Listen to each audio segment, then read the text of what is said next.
হরে Krishna, Radhe Radhe. GK BKM এর চ্যানেলে আপনাদের সবাইকে সুস্বাগতম। আমি বিবেক মল্লিক। আজকে আমি নারীগোপালের আরেকটা অপূর্ব লীলা নিয়ে চলে এসেছি। আশা করছি আজকের লীলা কথাটিও আপনাদের অন্যান্য দিনের মতো খুবই ভালো লাগবে। তবে আজকের এই লীলাটি একজন মুসলিম ভক্তের সঙ্গে স্বয়ং রাধারানী করেছিলেন, যে মুসলিম ভক্তটি আজও বৃন্দাবনে প্রসিদ্ধ। আজ আমি যে মুসলিম ভক্তটির কথা বলছি তার নাম গোলাপ খান। কিন্তু আপনারা জেনে অবাক হবেন, তার মৃত্যুর আগেই তার মৃত্যুর সমাধিস্থল বানানো হয়েছিল এবং সেখান থেকে তিনি জীবিত ফিরেও এসেছিলেন। আজও হাজার হাজার মানুষ তার সমাধিস্থলকে দর্শন করতে যায় বর্ষানাতে। কীভাবে তিনি রাধারানীর সঙ্গে বিলীন হয়ে গেলেন এবং রাধারানীর সঙ্গেই থাকতে লাগলেন, আজকে সেই লীলাই আপনাদেরকে বলবো। তবে লীলাটি শোনার আগে আপনাদের কাছে আমাদের ছোট্ট একটি অনুরোধ, যদি আপনারা আমাদের চ্যানেলে নতুন হয়ে থাকেন তাহলে প্লিজ চ্যানেলটি সাবস্ক্রাইবার করে দিন এবং পাশে থাকা বেল বাটনটিও প্রেস করে রাখুন প্রত্যেক দিন সুন্দর সুন্দর ভগবানের এই ধরনের লীলা কথাগুলি শোনার জন্য এবং আমাদের সঙ্গে থাকার জন্য। মুসলিম ভক্ত গোলাপ খান, যাকে এখন গোলাপ সখী নামে ডাকা হয়, তার জন্ম হয়েছিল বর্ষানাতে। সেই গোলাপ খান খুব সুন্দর তানপুরা বাজাতে পারতেন, আর প্রত্যেক দিন তিনি রাধারানীর মন্দিরে এসে রাধারানীর সামনে বসে বসে তানপুরা বাজাতেন। ধীরে ধীরে দিন যেতে লাগে আর তিনিও বড় হয়ে যান। বড় হবার পরে তার বিবাহ হয় এবং তার একটি কন্যা সন্তানও হয়। তবে তার কন্যা হবার পরে তার স্ত্রী কিছুদিন পরেই মারা যান। তাই তিনি একাই তার কন্যাকে মানুষ করেছিলেন, আর তিনি রাধারানীর প্রেমে মগ্ন হয়ে নিজের মেয়ের নাম রেখেছিলেন রাধা। রাধা ছাড়া তার জীবনে কেউ ছিল না। তিনি সব সময় রাধাকে খুব ভালোবাসতেন এবং নিজের সঙ্গে প্রত্যেক দিন রাধাকে রাধারানীর মন্দিরে বর্ষানাতে নিয়ে আসতেন। আর সর্বদাই তিনি নিজের তানপুরাটা বাজাতেন, আর সেই তানপুরার তালে তালে রাধাও নাচত। রাধার নাচ এত সুন্দর ছিল যে সে বর্ষানার সমস্ত মানুষকে এবং রাধা ও কৃষ্ণকে সর্বদা প্রসন্ন করেছেন। তার নাচের কারণে সর্বদা তাকে সবাই খুব ভালোবাসত। দেখতে দেখতে রাধাও বড় হয়ে গেল, আর বড় হবার পরে একদিন বর্ষানা মন্দিরের পূজারী গোলাপ খানকে বললেন, এবার তোমার মেয়ে বড় হয়ে গেছে, তাকে এবার বিবাহ দিতে হবে, তুমি তার বিবাহ দেওয়ার ব্যবস্থা করো। তখন গোলাপ খান তাকে বলেছিলেন, আমি কি করে তার বিবাহ দেব? বিবাহ দিতে গেলে তো অনেক টাকা পয়সার প্রয়োজন, সেই টাকা তো আমার কাছে নেই।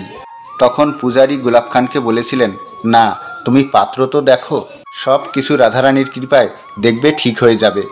আর রাধা কি তোমার একার মেয়ে? ও তো আমাদের সকলের মেয়ে। ওর বিয়েতে আমরা কখনো কোনো অসুবিধা হতে দেব না। তুমি শুধু পাত্রের সন্ধান করো। গোলাপ খান ও পূজারীর কথা মতো একটা সুন্দর পাত্র দেখে এবং খুব ধুমধাম করেই রাধার সেই পাত্রর সঙ্গে বিবাহ দেওয়া হয়। রাধা যখন তার বাবাকে ছেড়ে শ্বশুরবাড়ি চলে যাচ্ছে, তখন তার বাবা সব কিছু যেন অন্ধকার দেখছিল। যেহেতু গোলাপ খানের জীবনে তার মেয়ে ছাড়া আর কেউই ছিল না, তাই তিনি নিজের মেয়েকে নিজের থেকে এইভাবে কিছুতেই দূরে করতে পারছিলেন না। যখন রাধা তার বাবাকে ছেড়ে চলে গেল, তখন তার মনে হচ্ছিল যেন তার সব কিছুই শেষ হয়ে গেছে। এই ভেবে সে কাঁদতে কাঁদতে বিদায়ের দিনই বর্ষানা মন্দিরে চলে আসে এবং রাধারানীর সামনে অঝরেই কাঁদতে লাগে, আর সর্বদা রাধা ও রাধা, রাধা রাধা, কোথায় গেলি মা, এই বলেই শুধু চিৎকার করতে থাকে আর বারবার তার মেয়ে রাধাকে ডাকতে থাকে। মন্দিরের সকলেই যারা গোলাপ খানকে ভালোবাসত, এ কি হলো, রাধার বিয়ের পরে কি গোলাপ খান পাগল হয়ে গেল? কতদিন সে আর নিজের তানপুরাটা বাজায় না। এমনকি যে রাধারানীকে প্রসন্ন করার জন্য সে সর্বদা তানপুরা বাজাতো, আজ সে শোকে এতটাই ডুবে আছে যে আজ রাধারানীকেও সে প্রসন্ন করতে চাইছে না। তাহলে কি শেষ অবধি গোলাপ খান একদমই পাগল হয়ে যাবে? এসব নিয়ে মন্দিরের সকলেই খুব চিন্তায় ছিল। তাকে অনেক বোঝানোর পরেও সে কিছুতেই বুঝতে চাইছিল না। তখন পুরোহিত মশাই তাকে বুঝায়, দেখো, মেয়েদের বিয়ের পর তো মেয়েরা বিদায় হয়েই যায়, আর মেয়েরা তো সর্বদা শ্বশুর বাড়িই আলো করে, আর তাহলে তো তাকে বিদায় হতেই হবে, তাকে তো বিদায় নিতেই হবে। তুমি তার জন্য এত মন খারাপ কেন করছো গোলাপ খান? কিন্তু গোলাপ খান কোনো কথাই শুনতে চাইছিলেন না।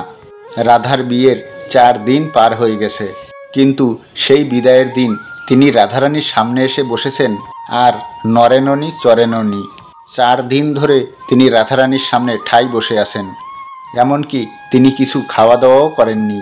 এই বিষয় দেখে সকলেই খুব চিন্তায় পড়ে যায়। তারা মনে করে এসব কি হচ্ছে, আমরা কি করে গোলাপ খানকে বোঝাবো। ঠিক তখনই মন্দিরে থাকা কিছু লোক বলে, আরে এ কি হলো, গোলাপ খান কোথায় চলে গেল। তাদের চিৎকার শুনে মন্দিরের আশেপাশের আরও অন্যান্য লোকও সেখানে জড়ো হয়। সেই লোকজন বলে, কি হয়েছে? তখন তারা বলে, আমরা এখানেই বসেছিলাম, কিন্তু হঠাৎই দেখি গোলাপ খান তার তানপুরাটা বাজাচ্ছে, আর তার তানপুরার টানে টানে কেউ যেন নেচে চলে যাচ্ছে। কারণ এই তানপুরার সঙ্গে সঙ্গে ঘুঙুরের আওয়াজটাও খুব স্পষ্ট আসছিল, কিন্তু গোলাপ খান তো একাই তানপুরা বাজাচ্ছিল, তার সামনে কেউ ছিল না। তাহলে এই ঘুঙুরটাই বা কোথায় বাজছিল? আমরা কিছু বুঝে ওঠার আগেই গোলাপ খান রাধা রাধা রাধা রাধা বলে রাধারানীর মন্দিরে চলে গেল। তখন সবাই বলে উঠল, ও তো মেয়ের শোকেই পাগল হয়ে গেছে, তাই ওই রকম করছে, যার কারণেই সে ওইভাবে ছুটে বেড়াচ্ছে। কিছুদিন যাক, দেখবে সব কিছু ঠিক হয়ে যাবে। এই ভেবে তারা আর বিষয়টাকে ভেবেই দেখল না। কিন্তু আজ 7 দিন হয়ে গেছে গোলাপ খান মন্দিরের ভিতরে চলে গেছে, আর বেরিয়েই আসেনি। সবাই বলতে লাগলো, হয়তো গোলাপ খান কোথাও চলে গেছে, হয়তো পাগল হয়ে রাস্তায় রাস্তায় ঘুরছে, আর তা না হলে হয়তো তার মৃত্যু ঘটেছে, না হলে সে রাধারানীকে দর্শন করতে অবশ্যই আসতো। তবে যাই হোক, আমরা তার জন্য আরও কিছুদিন অপেক্ষা করব। আর এইভাবে অপেক্ষা করতে করতে প্রায় 1 বছর কেটে যায়। 1 বছর কেটে যাওয়ার পরেও যখন গোলাপ খান ফিরে আসে না, তখন বর্ষানার সকলে মনে করে হয়তো গোলাপ খানের সত্যি মৃত্যু ঘটেছে, না হলে সে ঠিক ফিরে আসতো। এবং তার উদ্দেশ্যেই তারা বর্ষানার পাশে তার সমাধিস্থল তৈরি করে এবং সেই সমাধিস্থলের নাম দেয় গোলাপ সখী। যদি কখনো আপনারা বর্ষানা যান রাধারানীকে দর্শন করতে, তাহলে অবশ্যই গোলাপ সখী সমাধিস্থলও দেখে আসবেন। গোলাপ খানের সমাধিস্থল তৈরি করার পরে কেটে গেছে বেশ কয়েকটা বছর। সকলে যে যার মতো নিজের কাজ করে যাচ্ছে।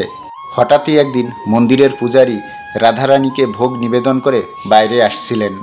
ঠিক সেই সময় পেছন থেকে কেউ যেন একজন বলছে, পূজারীজি, ও পূজারীজি। পূজারীজি যখন কে কে তুমি এই বলে যখন পিছনে ঘুরলেন, তখন তিনি দেখলেন স্বয়ং গোলাপ খান তার সামনে দাঁড়িয়ে আছেন। গোলাপ খানকে দেখে পূজারীজি ভূত দেখার মতন অবাক হয়ে গেলেন, আর তাকে বললেন, আরে গোলাপ খান, তুমি এখনও বেঁচে আছো? তুমি এখনও মরে যাওনি? গোলাপ খানও পূজারীকে বলেছিলেন, আমার মৃত্যু যে আর কখনো হবে না, কারণ স্বয়ং রাধারানী তার চরণে আমাকে স্থান দিয়েছেন। তখন পূজারীজি তাকে বললেন, আরে রাধারানী তোমাকে চরণে আশ্রয় দিয়েছেন, এটা কি করে হলো? তখন গোলাপ খান নিজের জীবনের ঘটনা বলতে লাগলেন। তিনি বললেন, আমার মেয়ে রাধার বিবাহ হয়ে যাওয়ার পর আমি পাগল হয়ে গিয়েছিলাম। তার শোকে পাগল হয়ে আমি সর্বদা রাধারানীর কাছে তাকে ডাকতে লাগলাম, আর সর্বদা রাধা রাধা বলে ডাকতাম।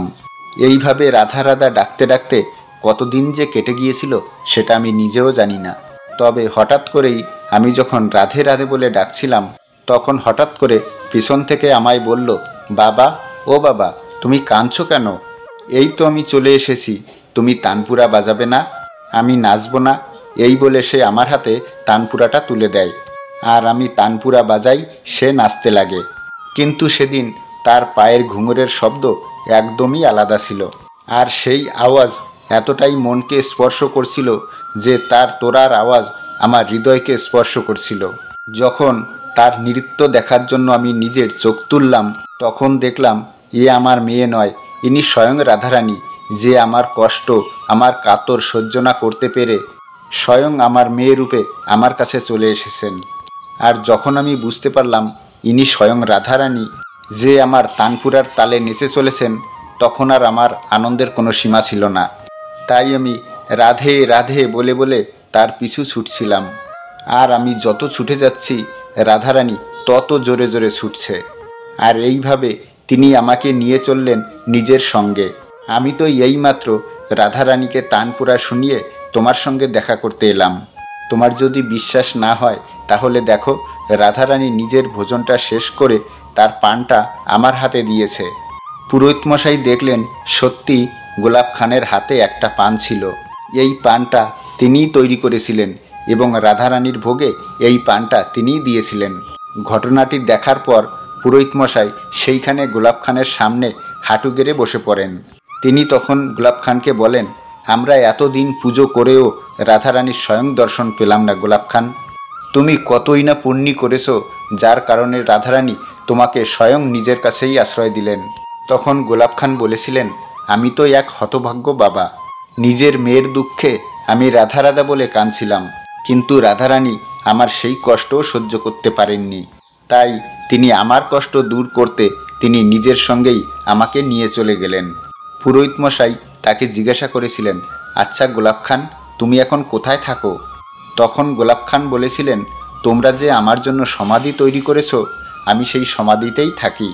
তখন পুরোহিত মশাই বললেন, তাহলে হঠাৎ করে তুমি আমায় কেন দেখা দিলে? তখন গোলাপ খান বললেন, তোমরা সবাই ভুল ধারণার মধ্যে ছিলে। আমি পাগল হয়ে গেছি, হয়তো আমার মৃত্যু ঘটেছে, হয়তোবা আমি মেয়ের শোকে রাস্তায় রাস্তায় ঘুরে বেড়াচ্ছি। এই রকম অনেক কথা তোমাদের মনের মধ্যে চলছিল। তাই রাধারানীর এই অপার কৃপার কথা তোমাদেরকে বলতেই হতো। তাই আমি আজকে তোমার সঙ্গে দেখা করতে এসেছি। পুরোহিত মশাইকে এইসব কথা বলে গোলাপ খান মন্দিরের বাইরে চলে আসেন এবং কোথাও একটা অদৃশ্য হয়ে যান। আর বলা হয়, তারপর আর কোনোদিন গোলাপ খানকে দেখা যায়নি। কেউ কখনো আর কোনোদিন গোলাপ খানকে বর্ষানার মন্দিরেও দেখতে পায়নি। হয়তো এখানে আপনাদের মনে একটা প্রশ্ন থাকতে পারে, তিনি তো নিজের মেয়েকে ডাকছিলেন, তাহলে কেন স্বয়ং রাধারানী তার কাছে চলে এলেন? এখানে আমি আপনাদের একটা কথা বলি, রাধা নামের অপার মহিমা।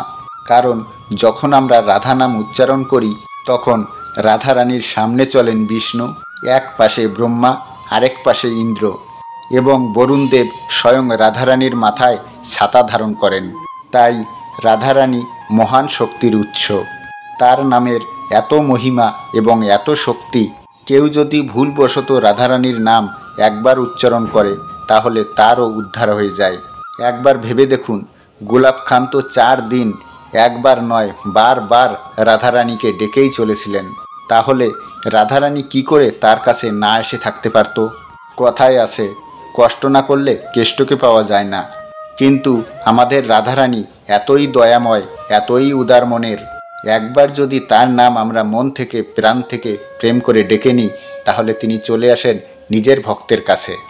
তাই সর্বদা প্রাণ খুলে বলুন, রাধে রাধে। আর আজকের এই অপূর্ব লীলাটি কেমন লাগলো অবশ্যই আমাদের কমেন্টে জানাবেন।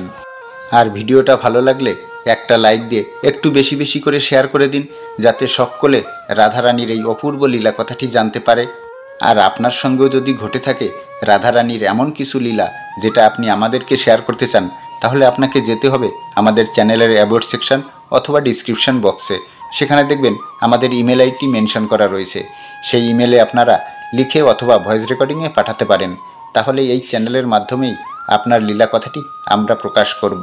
দেখা হচ্ছে তাহলে আবার একটা নতুন কোনো লীলা কথার সঙ্গে। ততক্ষণ আপনারা আপনাদের ঈশ্বরের সঙ্গে, আপনার পরিবারের সঙ্গে, আপনার রাধারানীর সঙ্গে সর্বদা হাসতে থাকুন, খেলতে থাকুন। হরে কৃষ্ণ, রাধে রাধে।